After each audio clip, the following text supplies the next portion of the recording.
Hello friends, carry on study with home academy में आप सभी का स्वागत है।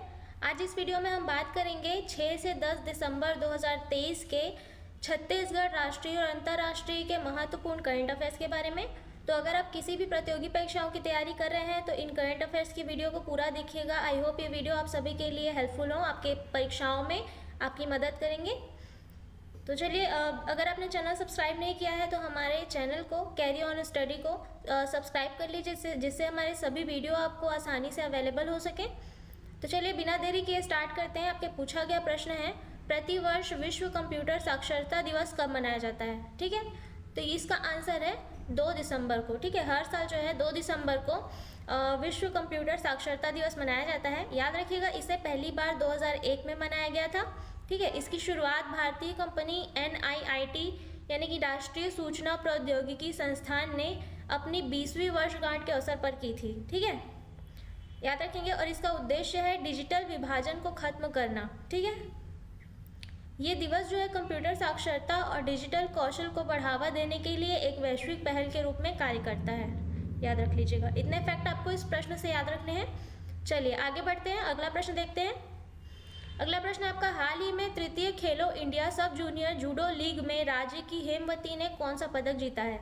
याद रखिएगा, तृतीय खेलो इंडिया सब जूनियर जूडो लीग ये अहमदाबाद में हुआ है। इसमें जो है हेमवती ने रजत पदक जीता है, छत्तीसगढ़ की हेमवती ने। ठीक है, विस्तार में बात करेंगे। अहमदाबाद गुजरात में आयोजित इस चैंपियनशिप में छत्तीसगढ़ कोंडा गांव की हेमवती 40 किलोग्राम वर्ग में रजत पदक उन्होंने प्राप्त किया है।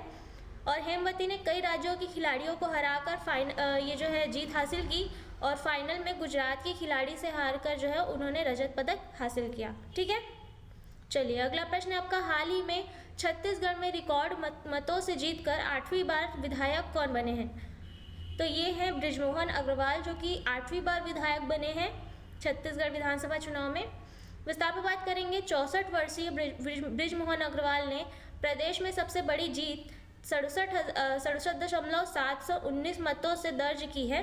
ठीक है, और लगातार जो है 8वीं बार विधायक बने हैं ये जो है मौजूदा विधायकों में सबसे अनुभवी विधायक हैं तथा इनके प्रोटेम स्पीकर बनने की संभावना अधिक है।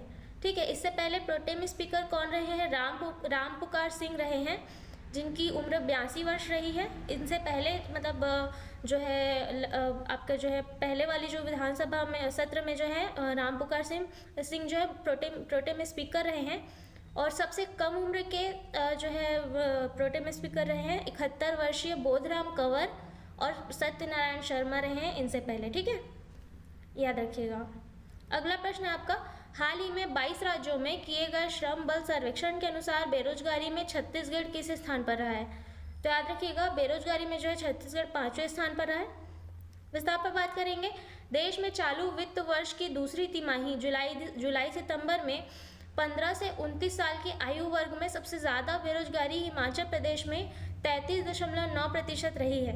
इसके बाद राजस्थान दूसरे स्थान पर, राजस्थान 30.2% के साथ। तीसरे नंबर पर जो है जम्मू कश्मीर 29.8% के साथ। और चौथे नंबर पर केरल 28.4% के साथ। और 5वें नंबर पर छत्तीसगढ़ 26.4% यानी कि प्रतिशत के साथ 5वें क्रम पर छत्तीसगढ़ रहा है। ठीक है, ये सभी पांचों क्रम याद रख लेंगे। इसके बाद याद रखिएगा, इनमें सबसे कम बेरोजगारी जो है गुजरात में 7.1% के साथ। फिर सेकेंड लास्ट है दिल्ली 8.4% के साथ। और थर्ड लास्ट है कर्नाटक 12.2% दर्ज की गई है इन राज्यों में। ठीक है, और देश में जो है शहरी क्षेत्रों की दर जो है 17.3% रही है, याद रखेंगे। ठीक है, चलिए अगला प्रश्न आपका, हाल ही में NCRB के अनुसार 2022 में आकस्मिक मृत्यु दर के मामले में छत्तीसगढ़ किस क्रम पर रहा है?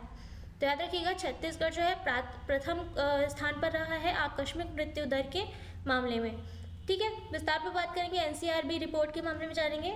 राष्ट्रीय अपराध रिकॉर्ड ब्यूरो यानी कि NCRB रिपोर्ट ठीक है, राष्ट्रीय अपराध रिकॉर्ड ब्यूरो के अनुसार 2022 में आकस्मिक मृत्यु के मामले में छत्तीसगढ़ शीर्ष पर और खुदकुशी के मामले में जो है ये तीसरे स्थान पर रहा है। ठीक है, रिपोर्ट के अनुसार छत्तीसगढ़ में 56.4 आकस्मिक मौतों की दर थी इसके बाद जो है हरियाणा और महाराष्ट्र में दर्ज की गई है। ठीक है। छत्तीसगढ़ में 2022 में 8,446 आत्महत्या के मामले जो हैं सामने आए हैं। 2021 से 7.9% ज़्यादा है ये। ठीक है। चलिए अगला प्रश्न आपका, हाल ही में भारतीय उद्योग परिसंघ द्वारा कचरा प्रबंधन के लिए किस नगर पंचायत को पहला पुरस्कार मिला है? तो याद रखिएगा दुर्ग के पाटन नगर पंचायत को जो है इस पे जो है पहला पुरस्कार मिला है। ठीक है। विस्तार पर बात करेंगे। भारतीय उद्योग परिसंघ यानी कि CII द्वारा देश भर में स्वच्छ शहरों के लिए कुछ माह पूर्व आवेदन आमंत्रित किया गया था। इसमें कचरा प्रबंधन केंद्र में बेहतर व्यवस्था और ठोस कचरे के संग्रहण और उसके बेहतर निष्पादन के लिए दुर्ग के पाटन को पहला और अंबिकापुर नगर निगम को दूसरा पुरस्कार प्राप्त हुआ है। ठीक है। चलिए अंबिकापुर में जो है याद रखिएगा 2016 से स्वच्छता प्रबंधन पर कार्य चल रहा है। ठीक है। तो अंबिकापुर को फिर से जो है राष्ट्रीय पुरस्कार प्राप्त हो चुका है। ठीक है। अगला प्रश्न है आपका, राष्ट्रीय स्तर पर हाल ही में राष्ट्रीय सशस्त्र सेना झंडा दिवस कब मनाया गया है? तो ये जो है 7 दिसंबर 2023 को मनाया गया है सशस्त्र झंडा दिवस। आर्म फोर्स फ्लैग डे जो है हर साल 7 दिसंबर को मनाया जाता है। विस्तार पर बात करेंगे। इसे भारत के राष्ट्रीय ध्वज दिवस के रूप में भी जाना जाता है। ठीक है। सशस्त्र झंडा दिवस को भारत के राष्ट्रीय ध्वज दिवस के रूप में भी जाना जाता है। इसे सशस्त्र बलों के कर्मियों के कल्याण के लिए लोगों से धन एकत्र करने के लिए यह दिन मनाया जाता है। भारतीय सशस्त्र सेना झंडा दिवस जो है 1949 से मनाया जाता है। ठीक है। केंद्रीय सैनिक बोर्ड भारत सरकार का एक शीर्ष निकाय सशस्त्र बल झंडा दिवस कोष का प्रबंधन करता है, याद रखिएगा। ठीक है। अगला प्रश्न है आपका, S&P ग्लोबल रेटिंग्स के अनुसार भारत कब तक दुनिया की तीसरी सबसे बड़ी अर्थव्यवस्था बन जाएगा? तो ये जो है वर्ष 2030 तक जो है भारत जो है दुनिया की तीसरी सबसे बड़ी अर्थव्यवस्था बनेगा। ठीक है। विस्तार पर बात करेंगे। 5 दिसंबर को जारी S&P ग्लोबल रेटिंग्स रिपोर्ट के अनुसार भारत 2030 तक दुनिया की तीसरी सबसे बड़ी अर्थव्यवस्था होगा। अगले 3 वर्षों में भारत सबसे तेज़ी से बढ़ती प्रमुख अर्थव्यवस्था होगा। ठीक है। इसमें सकल घरेलू उत्पाद की वृद्धि दर चालू वित्त वर्ष के अनुमानित 6.4% से बढ़कर वित्त वर्ष 2027 तक 7% हो जाएगी। मार्च 2023 को समाप्त वित्तीय वर्ष 2022-23 में भारतीय अर्थव्यवस्था 7.2% की दर से बढ़ी है। ठीक है। अगला प्रश्न है आपका, 4 दिसंबर 2023 को किस विमान के दुर्घटनाग्रस्त होने से भारतीय वायुसेना के 2 पायलटों की मौत हुई है? तो ये है विमान का नाम है पिलाटस PC-7 MK2 प्रशिक्षण विमान। ठीक है। ये है विमान, इसमें भारतीय वायुसेना के 2 पायलटों की मौत हो चुकी है अभी। विस्तार पर बात करेंगे। पिलाटस PC-7 MK2 प्रशिक्षण विमान ने तेलंगाना के डंडीगल एयरफोर्स स्टेशन से उड़ान भरी थी। विमान मेडक जिले के तुपरान शहर के पास जला हुआ पाया गया। ठीक है। वर्तमान में IAF के पास इंडियन एयरफोर्स के पास 75 पिलाटस PC-7 MK2 विमान सेवा में हैं। इनका उपयोग बुनियादी प्रशिक्षण के लिए किया जाता है। याद रखिएगा, इसके बाद कैडेट HAL किरण में स्नातक होते हैं और उसके बाद BAE हॉक में स्नातक किया जाता है। ठीक है। अगला प्रश्न है आपका, हाल ही में भारतीय राष्ट्रीय अंतरिक्ष संवर्धन और प्राधिकरण केंद्र ने कौन सी योजना शुरू की है? तो सीड फंड योजना शुरू की गई है। विस्तार पर बात करेंगे। यह सीड फंड योजना शहरी विकास और आपदा प्रबंधन पर केंद्रित है। इसे इन क्षेत्रों पर केंद्रित स्टार्टअप को 1 करोड़ रुपए तक की वित्तीय सहायता प्रदान करने के लिए लॉन्च किया गया है। इन स्पेस ने इसरो के राष्ट्रीय रिमोट सेंसिंग सेंटर के सहयोग से यह योजना शुरू की है। ठीक है। अगला प्रश्न आपका, हाल ही में दुनिया का सबसे बड़ा प्रायोगिक और सबसे उन्नत परमाणु संलयन रिएक्टर है कौन सा है? JT60SA। इस सबसे उन्नत परमाणु संलयन रिएक्टर का नाम याद रखिएगा, JT60SA। ठीक है। ये है आपका जो दुनिया का सबसे बड़ा प्रायोगिक और सबसे उन्नत परमाणु संलयन रिएक्टर है ये। ठीक है। विस्तार पर बात करेंगे। यह यूरोपीय संघ और जापान के बीच एक संयुक्त पहल है। इसने 1 दिसंबर को जापान के इबाराकी प्रांत में परिचालन शुरू किया है। ठीक है।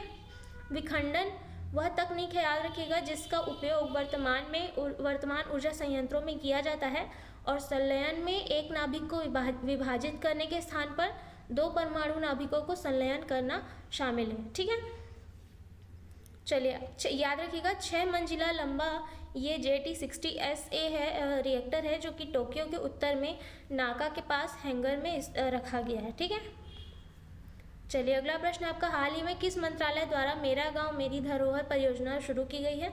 तो संस्कृति मंत्रालय द्वारा जो है यह परियोजना शुरू की गई है, मेरा गांव मेरी धरोहर।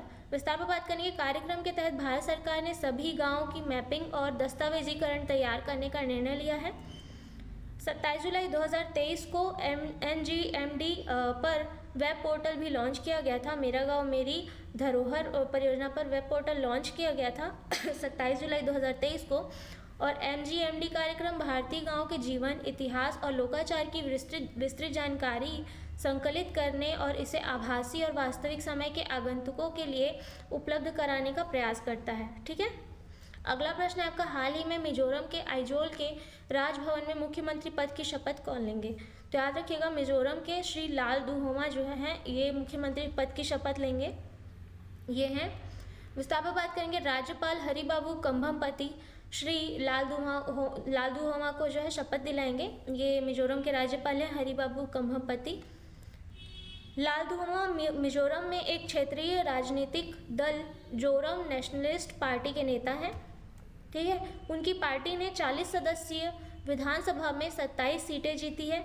सत्तारूढ़ मिजो नेशनल फ्रंट को 10 सीटें मिली, जबकि भाजपा को 2 सीटें मिली हैं।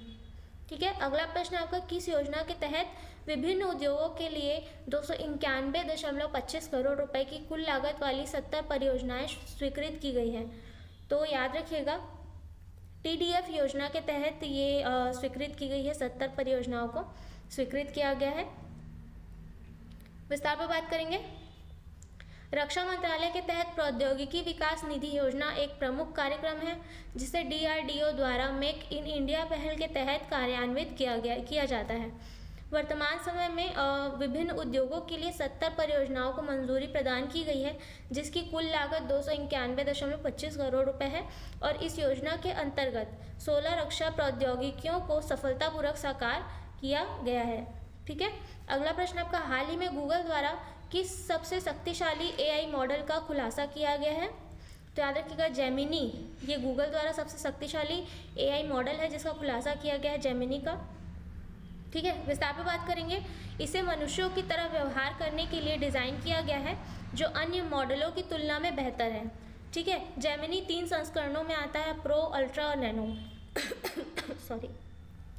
ठीक है, जेमिनी अल्ट्रा जो है इसकी सबसे सक्षम श्रेणी है।